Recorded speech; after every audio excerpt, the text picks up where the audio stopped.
En una hora lo van a fusilar. Manuel Dorrego, el padre de los pobres, debe morir. Así lo ordenó el general Juan Galo Lavalle. La noticia deja a Dorrego perplejo. El caudillo apenas murmura: Dios santo. Todo a su alrededor se vuelve más vívido. Su corazón se acelera. Inmediatamente Dorrego pide pluma y papel. Tiene que escribirle a sus seres queridos antes de que sea demasiado tarde.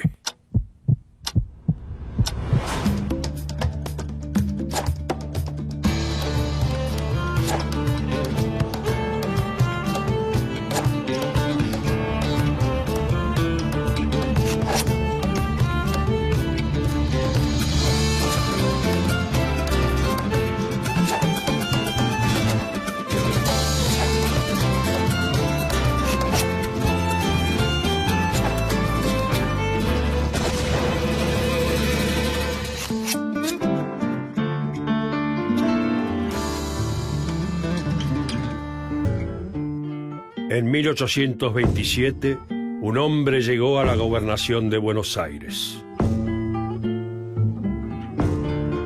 Su corazón no conocía temor alguno y luchó apasionadamente contra sus enemigos.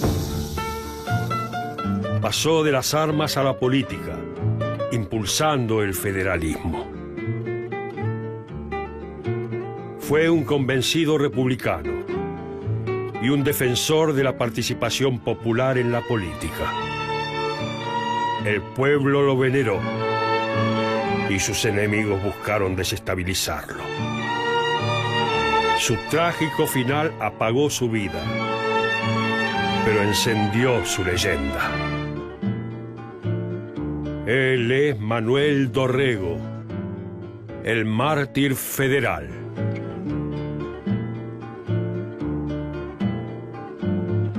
Dorrego es un caudillo poco atípico. En muchos relatos no parece como caudillo porque no es un caudillo rural, no es una figura que surge en el ámbito rural, sino en una ciudad. Es el gran líder popular, el primero en realidad de Buenos Aires, y eso hace que si lees libros sobre caudillos nunca aparezca, pero merece estar dentro de los caudillos porque es uno de los líderes claves del federalismo y también una figura, como te decía antes, popular muy importante.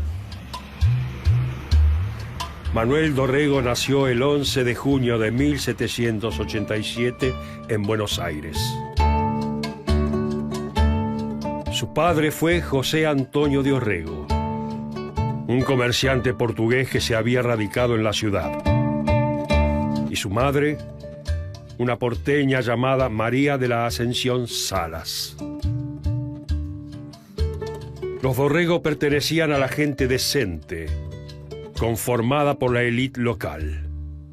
Durante su infancia, Manuel acompañó a su padre en su actividad comercial, empapándose con los sonidos y colores de una Buenos Aires que crecía rápidamente. Cuando nació Dorrego, Buenos Aires era una ciudad que estaba en franco crecimiento. Hace poco la habían nombrado capital del Virreinato del Río de la Plata, que se creó en ese momento, y además era la primera vez que le habían permitido comerciar directamente con España, con lo cual empezó a vivir un auge mercantil. Era una ciudad que se dedicaba fundamentalmente al comercio y también a la producción artesanal, y a partir de que fue una capital, empezó también a ser una ciudad burocrática, un centro administrativo. Y eso traía mucha población. A principios del siglo XIX tenía unos 40.000 habitantes, y si uno piensa en la ciudad actual, iba más o menos desde el Parque Lezama hasta Plaza San Martín. Ahora, no quedan casi ningún vestigio de esa ciudad colonial en la Buenos Aires actual. Uno de los pocos edificios que quedan en pie es este, que es el convento de San Francisco, el convento de los franciscanos, que aunque fue modificado después con el tiempo, mantiene esa estructura colonial que es difícil, insisto, de encontrar en esta ciudad. La posición económica de su familia le permitió a Manuel ingresar en el colegio más prestigioso, el de San Carlos. Por su intensa actividad portuaria, Buenos Aires era el centro administrativo y necesitaba abogados. Manuel se preparó para ir a estudiar Derecho a la Universidad de San Felipe, en Santiago de Chile. Pero una noticia lo detuvo. Su primo, el catalán Salvador Cornet, había participado de una fracasada conspiración contra el virrey Liniers y necesitaba escapar de Buenos Aires. Manuel sintió el llamado de la aventura y se preparó para ayudar a su primo. Hábilmente consiguió botes para cruzar el río y caballos en la banda oriental y escoltó a Salvador hasta Montevideo. Posteriormente, Manuel retomó su viaje de estudios y llegó a Chile. Muy pronto llegaron las noticias de la caída de toda la península española en poder de los franceses de Napoleón Bonaparte. El vacío de poder generó una serie de reacciones revolucionarias en América, dando nacimiento a las juntas de gobierno a cargo de la población local. A lo largo de 1810, Caracas, Buenos Aires, Bogotá y Cartagena, entre otras, fueron algunas de las ciudades en donde se desarrollaron estas juntas populares. Estos aires de cambio también llegaron a Santiago de Chile, y Dorrego, entusiasmado, formó parte en el proceso revolucionario.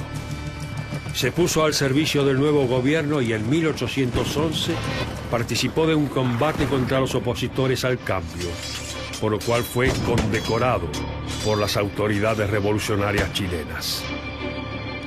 Este joven astuto empezaba a hacerse notar entre sus pares. Lo que le pasó a Dorrego es que él estaba en Chile estudiando, como muchos de los jóvenes de la élite de Buenos Aires se iban a estudiar a otras ciudades porque en Buenos Aires no había universidad. Estaba estudiando Derecho en Santiago de Chile y ahí le sorprende la revolución. La revolución empieza en distintos lugares de América a la vez. Y bueno, en el caso de Dorrego, él forma parte del movimiento revolucionario que forma una junta en Chile, al igual que había ocurrido en Buenos Aires antes. Dorrego se incorporó al Ejército del Norte, que en ese momento retornaba del Alto Perú, en donde había sido derrotado. Se alistó al ejército como aventurero, lo cual significaba no cobrar sueldo ni tener un cargo fijo. Combatió en la segunda batalla de Suipacha y en Sansana, en donde se destacó por su valentía. Su jefe dijo de él: su resuelta bravura ha admirado a nuestras tropas. Pero a Dorrego le costaba obedecer las órdenes de los superiores inmediatos, pues era sumamente indisciplinado. La primer gran participación pública de Dorrego es como militar, es decir, como aventurero. Es decir, no era un oficial que tuviera un cargo predefinido, sino que se suma al ejército como aventurero y empieza a depender de su propio talento como militar para empezar a ascender dentro de ese mismo ejército. Con respecto al sable, ya que lo tengo acá, hay una cosa, hay varias anécdotas de él con el sable, sacándolo en lugares justamente con esta cosa impetuosa que tenía. Él podía ir a una fiesta que no le habían invitado y sacar el sable y tratar de desafiar a alguien para que lo dejen entrar. En el combate de Nazareno contra el avance realista, Dorrego recibió un balazo en el cuello. La muerte amenazaba con devorar su vida. Y aún así, Dorrego le pidió a sus hombres que lo ayudaran a seguir luchando. Sobrevivió a la contienda y se recuperó de su herida. En 1812, Dorrego dirigió la reserva del ejército de Belgrano, que venció en la batalla de Tucumán. Gracias a esta actuación destacada, fue nombrado teniente coronel y puesto al mando de un cuerpo de soldados escogidos, los cazadores. Brillaba el sol de la buena fortuna para Dorrego, quien muy pronto tendría una nueva oportunidad para destacar sus dotes para la guerra. Dorrego se destacaba mucho por ir adelante y eso hace que, por ejemplo, uno de los primeros combates que lucha, Nazareno, le peguen un tiro en el cuello y durante toda su vida, aunque en los retratos uno no lo ve, tenía el cuello inclinado para un lado, ¿no? Entonces, ¿qué hacían? Cargaban con el sable y el que lograba, prácticamente es el que logra asustar y dispersar al adversario, triunfa, ¿no?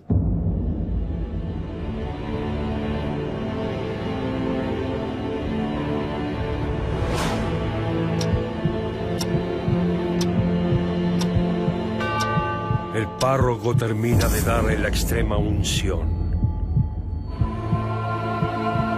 El caudillo levanta su mano y se santigua. El clérigo se marcha con gesto apenado. El aire que se respira en Navarro es denso. Un soldado se aproxima a Dorrego. Le entrega papel y pluma. El caudillo carga la pluma con tinta y comienza a escribir. Su letra es irregular, su pulso tembloroso. Le cuesta concentrarse, pero debe hacerlo.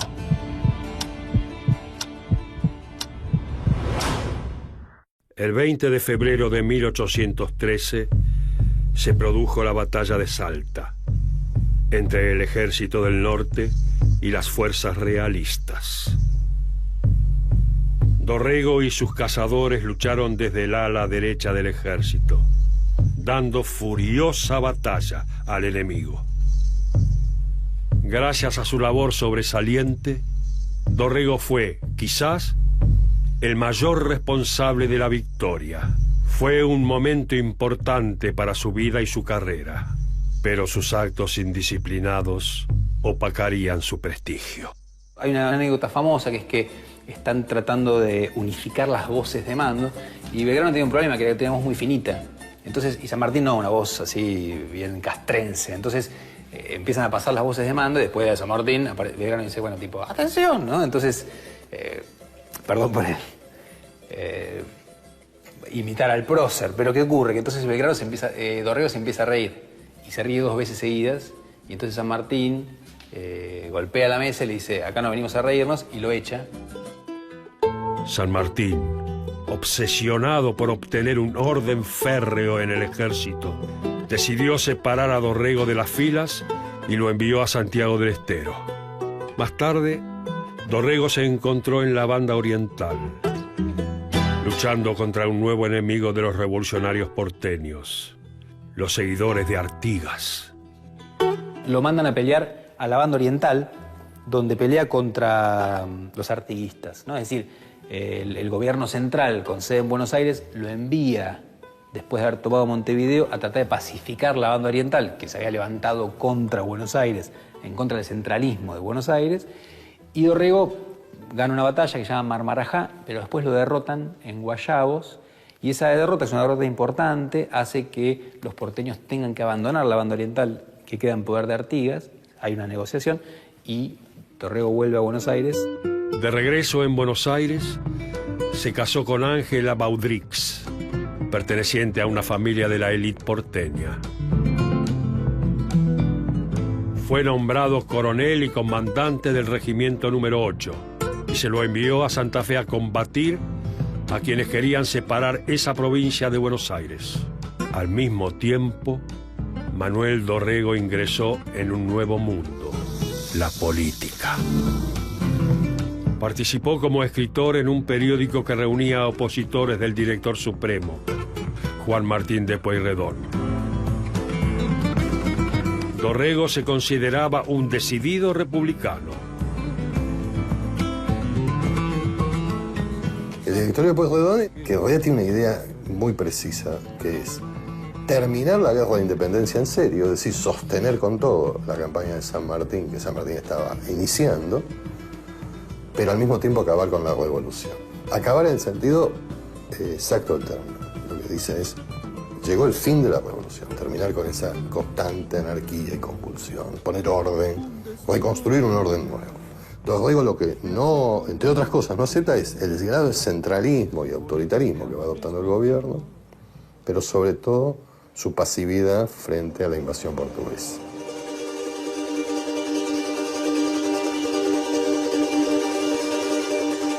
Cuando los portugueses invadieron la banda oriental, El grupo exigió al gobierno que la prioridad debía ser auxiliar a los orientales y no la campaña de los Andes, la cual le interesaba a Pueyrredón. Pero el director supremo se negó y envió a Soler, uno de los líderes del grupo, al ejército de los Andes para luchar a las órdenes de San Martín. Dorrego iba a seguir ese mismo camino, pero Pueyrredón lo acusó de indisciplinas varias y decidió desterrarlo de por vida de las Provincias Unidas. Fue un período oscuro para Dorrego, pero sus peripecias no se detendrían. Partió en un barco que hacía la guerra de corso con bandera rioplatense. Cuando la embarcación llegó al Caribe, fue capturada por los ingleses y conducida a Jamaica. Dorrego fue acusado de piratería y estuvo a punto de ser condenado a muerte. Sin embargo, logró probar su inocencia y continuó su viaje. En 1817 llegó a Baltimore, un próspero puerto de los Estados Unidos. Desde allí, escribió cartas defendiéndose y atacando a Pueyrredón por su arbitrariedad. Y en Baltimore, un puerto norteamericano, vive 3 años exiliado en muy pobres condiciones. Y ahí, aunque es el momento más oscuro de su vida, bueno, no sabemos bien qué pasó, se supone que también se acerca mucho a las ideas federales norteamericanas, ¿sí? Que ya no eran solamente la idea federal en el Río de la Plata, que es provincias iguales entre sí y solamente aliadas, sin nada superior, sino la posibilidad de crear un Estado federal, es decir, una autoridad que respete las autonomías de las provincias, pero que tenga preeminencia sobre todas ellas, una autoridad central, que es el Estado federal como es Argentina hoy, pero que en esa época todavía no existía como proyecto en el Río de la Plata. Es algo que recién aparece en los años posteriores.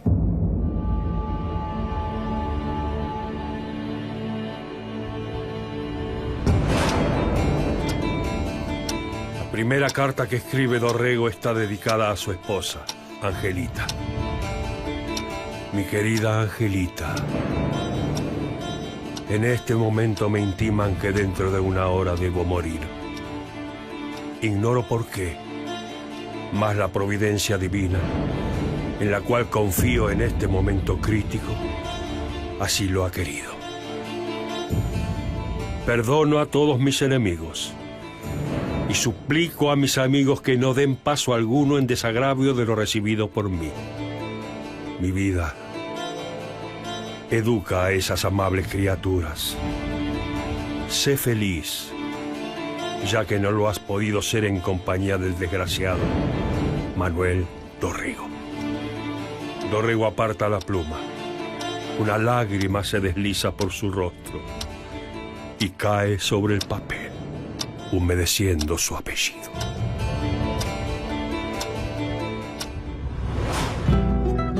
En 1820, el directorio fue derribado por los caudillos del litoral, López y Ramírez.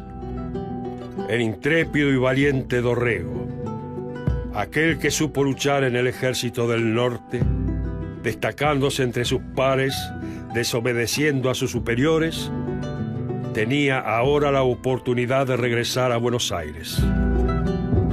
Cuando llegó a la ciudad, se vivía un ambiente de gran confusión política, sumado al temor de una nueva invasión de los santafesinos de López. Su experiencia militar lo llevó a ser nombrado gobernador provisorio.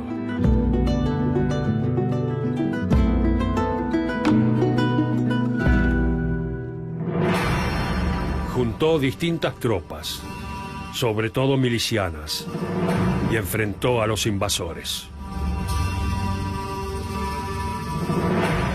Los venció rotundamente en San Nicolás y Pavón, y a continuación decidió entrar en Santa Fe. Pero allí fue derrotado por López. La oscuridad abrazaba al caudillo.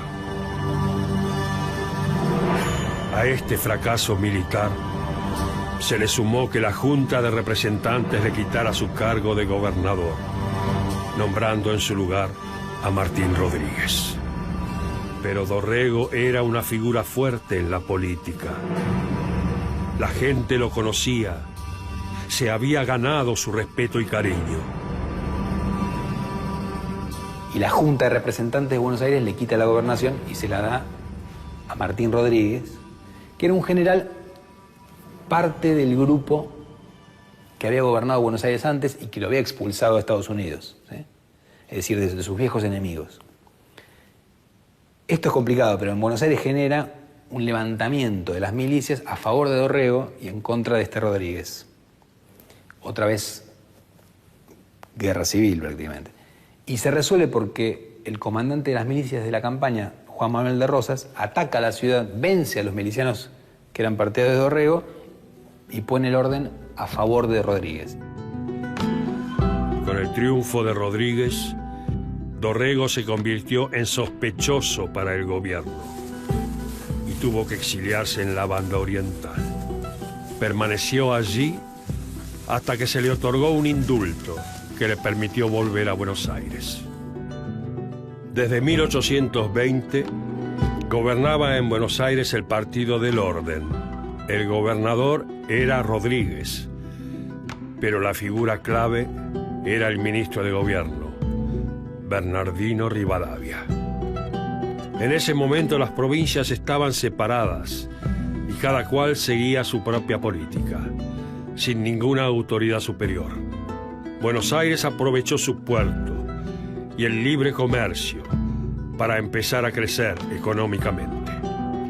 El gobierno era elegido por elecciones en las que podían votar todos los hombres libres mayores de 21 años.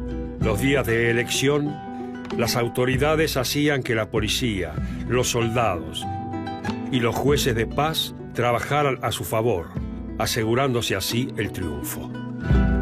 De esta manera, la lista del Partido del Orden siempre ganaba. Pero se fue formando una oposición fuerte, llamada Partido Popular.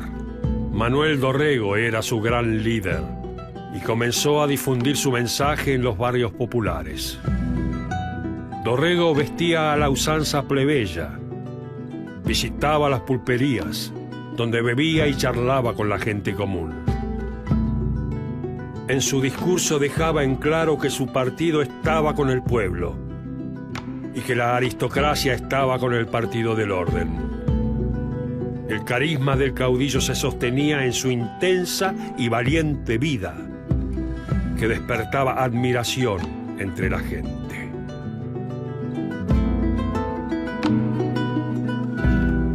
Entonces Dorrego se va a ir construyendo como líder político con sus particularidades, con todo lo que lo distingue y que lo hace muy particular, en gran medida a través de su experiencia militar, porque la experiencia militar es una experiencia política, porque es una guerra de una revolución, no es una guerra convencional. Y él se construye ahí. Y una de las cosas que se construye como líder en la guerra, y que le da, y lo dicen todos sus enemigos, con admiración y con desprecio al mismo tiempo, una enorme popularidad en la tropa.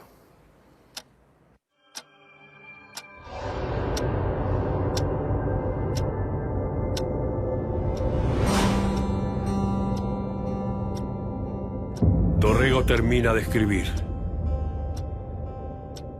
Su viejo amigo Lamadrid se le acerca cabizbajo. Dorrego le entrega sus cartas y algunas pertenencias. Los soldados lo vienen a buscar. El caudillo le pide un último favor a Lamadrid: intercambiar su chaqueta y hacérsela llegar a su familia.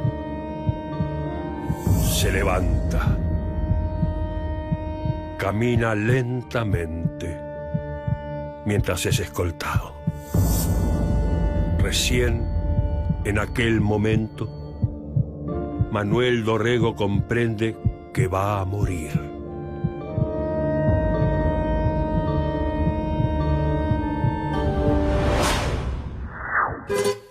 En 1823, Dorrego asumió como diputado provincial. Desde este cargo se mostró receptivo a los intereses populares y mantuvo contacto con algunos personajes influyentes a escala barrial, como los tribunos de la plebe.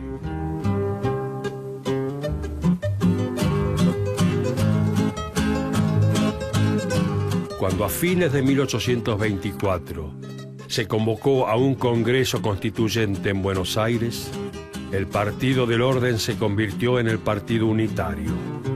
Para los unitarios había una sola soberanía nacional y se necesitaba un poder central con sede en Buenos Aires que tomara todas las decisiones. Pero Dorrego estaba en contra de esto. El Partido Popular profesó la posición federal. Cada provincia debía tener su autonomía. De esta manera, Dorrego se convirtió en el gran defensor del federalismo en el Congreso. En 1824 se convocó un congreso constituyente para volver a unir a las provincias desunidas del Río de la Plata, que se habían dividido desde 1820, y en ese congreso se formaron dos partidos, los unitarios, que proponían la solución de unidad como forma de organización, y los federales, que proponían la federación, y los diputados porteños que pertenecían al Partido Popular anteriormente se convirtieron en el Congreso en los referentes del Partido Federal porteño, que era minoritario en Buenos Aires con respecto a los unitarios, y su figura clave fue Manuel Dorrego. La disputa entre unitarios y federales se dio simultáneamente a la guerra con el Imperio del Brasil. Dorrego buscaba liberar a la banda oriental, que había sido ocupada por los portugueses, y desde que Brasil se independizara de Portugal en 1822, estaba en manos brasileñas. En 1825, el Congreso apoyó una rebelión oriental contra los brasileños, y Brasil declaró la guerra. Paralelamente, las violentas luchas entre unitarios y federales llevaron a que la Constitución unitaria fracasara. El Congreso se disolvió y el país volvió a quedar desunido. El gran momento de la carrera política de Dorrego llegó en agosto de 1827, cuando la Sala de Representantes lo nombró gobernador. Ya era el caudillo de Buenos Aires. Asume después de una crisis institucional que se lleva puesta a la presidencia de la Nación. Rivadavia es el primer presidente y lo que hace es firmar un tratado de paz con Brasil después de la batalla de Ituzaingó. Bueno, las tropas republicanas vencen a las tropas imperiales en Ituzaingó y lo que hace Rivadavia es, a través de Manuel García, firmar un tratado en el cual le devuelve la banda oriental a Brasil, en un tratado que uno podría considerar que es casi una traición a la patria. Eso hace que Rivadavia caiga automáticamente y asume Dorrego. Apenas llegado al poder, Dorrego buscó quitarse de encima la imagen de agitador y se mostró como un estadista. Recibía una provincia con muchos problemas políticos, sociales y económicos. Por un periodo puso precios fijos a la carne para proteger a los consumidores. Dorrego entabló una buena relación con las provincias y apoyó la reunión de una convención en Santa Fe en reemplazo del fracasado Congreso. También mantuvo una buena relación con los ingleses, a quienes siempre se había opuesto en el pasado, y logró una salida honorable del conflicto con el Brasil. Muy pronto, Dorrego fue llamado padre de los pobres. A Dorrego le van a decir el padre de los pobres, ¿sí?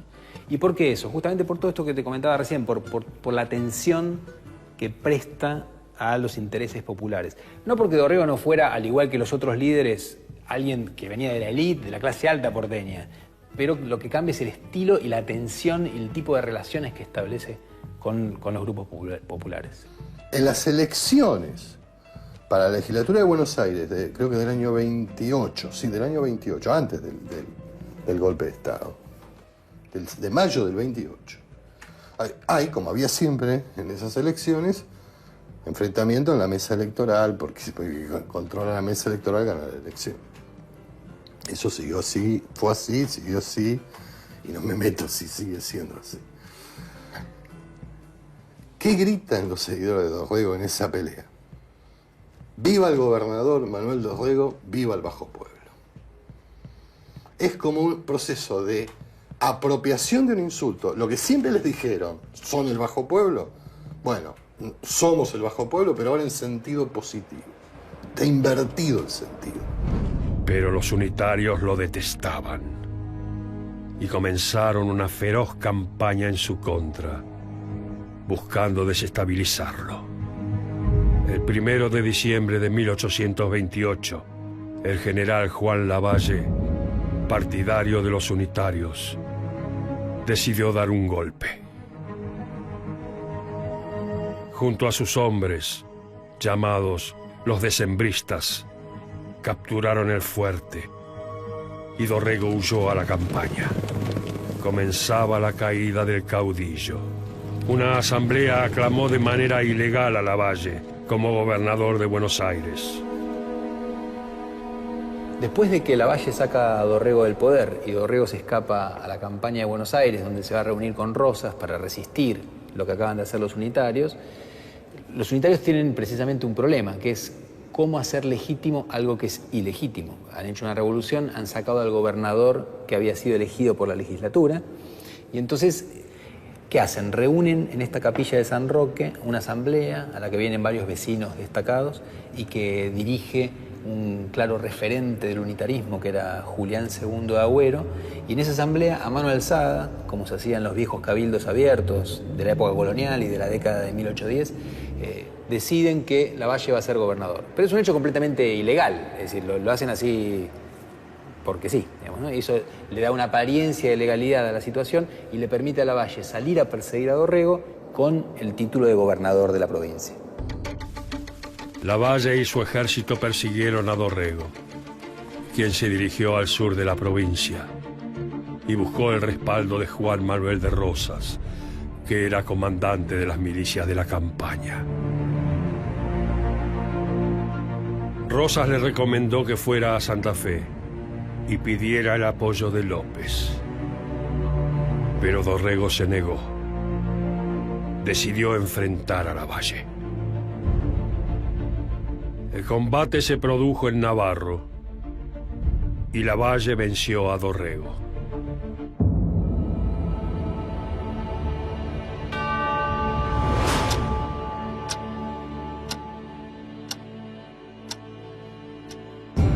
Los soldados levantan sus armas. Dorrego mantiene su mirada en alto. El capitán Páez levanta su espada. El filo brilla oscuramente.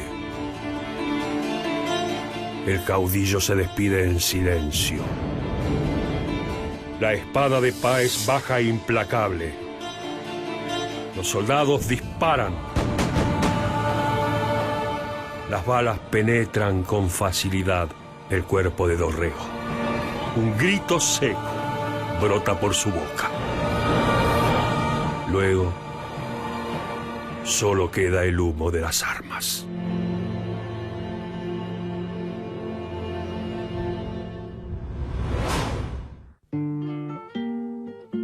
El 13 de diciembre, e influenciado por Salvador María del Carril, el general Lavalle ordenó fusilar a Manuel Dorrego. El caudillo, sorprendido por la temible noticia, escribió una serie de cartas a sus seres queridos y luego fue fusilado. Posteriormente, Lavalle escribió: participo al gobierno delegado que el coronel Dorrego acaba de ser fusilado por mi orden, al frente de los regimientos que componen esta división. La historia juzgará imparcialmente si el coronel Dorrego ha debido o no morir.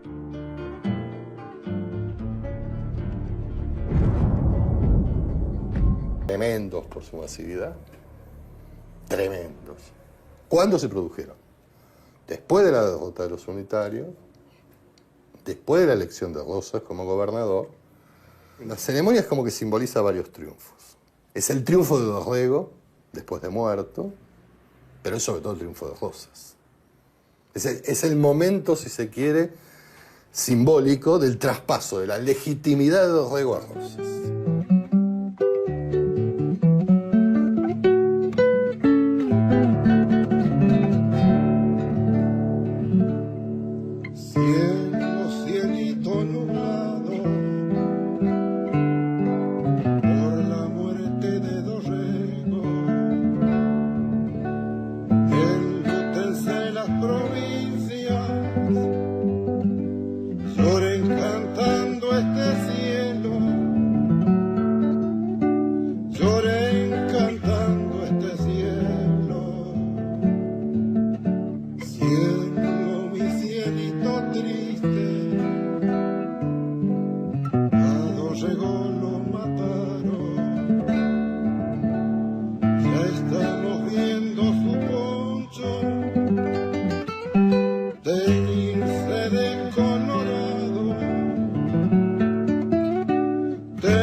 Ser llamado padre de los pobres, como era llamado Güemes, por ejemplo, o Artigas, es algo muy fuerte, ¿no? Es decir, muestra que no es algo fácil de lograr, tiene que ver con toda una actitud, y no solo con el carisma que él tenía, sin duda, sino con prestar atención, justamente con relacionarse fuertemente con los intereses populares.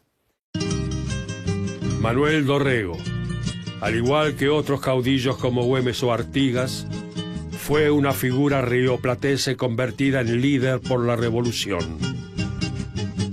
Su liderazgo popular se construyó fundamentalmente en Buenos Aires. Se preocupó por escuchar los reclamos del pueblo bajo, defendiéndolos en el ámbito parlamentario.